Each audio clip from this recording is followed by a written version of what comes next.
Dr. Fred Hatfield is an impressive guy. He's a powerlifting champion, author, millionaire businessman with a beautiful wife. But he'll tell you his greatest accomplishment is killing his cancer, just in the nick of time. The doctors gave me 3 months to live because of widespread metastatic cancer in my skeletal structure. 3 months. 3 different doctors told me that same thing. It's a horrible, horrible feeling to have someone tell you that the person that you love only has 3 months to live and you're not going to be with him anymore. While Fred was preparing to die, he heard about an anti-cancer diet, also known as metabolic therapy. With nothing to lose, he gave it a try and was shocked when it actually worked. And the cancer was gone completely. To this day, there's no trace of it, and it's been over a year. Although it wasn't easy, Fred stopped eating carbohydrates because carbohydrates turn into glucose inside your body. Cancer cells love glucose and need it so badly that if you stop giving it to them, they die.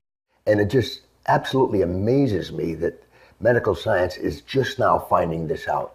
Fred's recovery was not a surprise to Dr. Dominic D'Agostino. His team of scientists at the University of South Florida study metabolic therapy. When they removed carbohydrates from the diets of lab mice, the mice survived highly aggressive metastatic cancer, even better than when they were treated with chemotherapy. We have dramatically increased survival with metabolic therapy.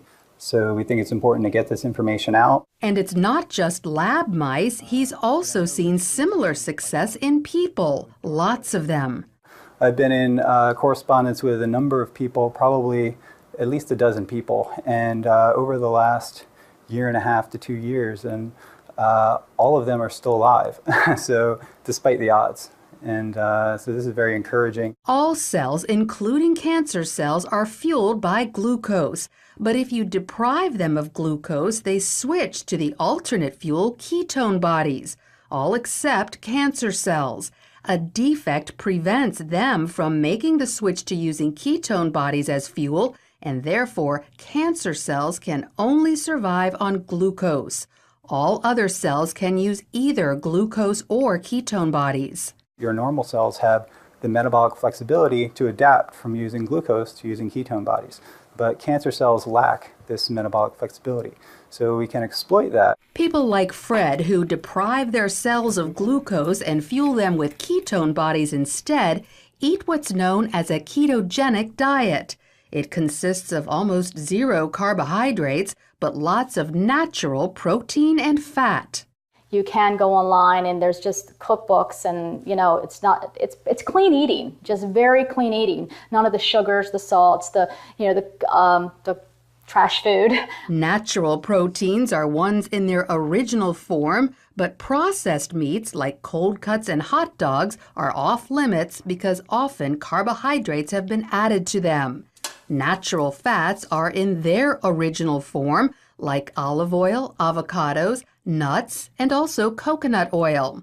But stay away from trans fats such as shortening or margarine, which are man-made. Some people are afraid to try the ketogenic diet because they think all this fat is bad for their heart. But more doctors are now saying natural fat is actually good for you, even natural saturated fat like coconut oil and butter. Doctors like cardiologist Stephen Sinatra.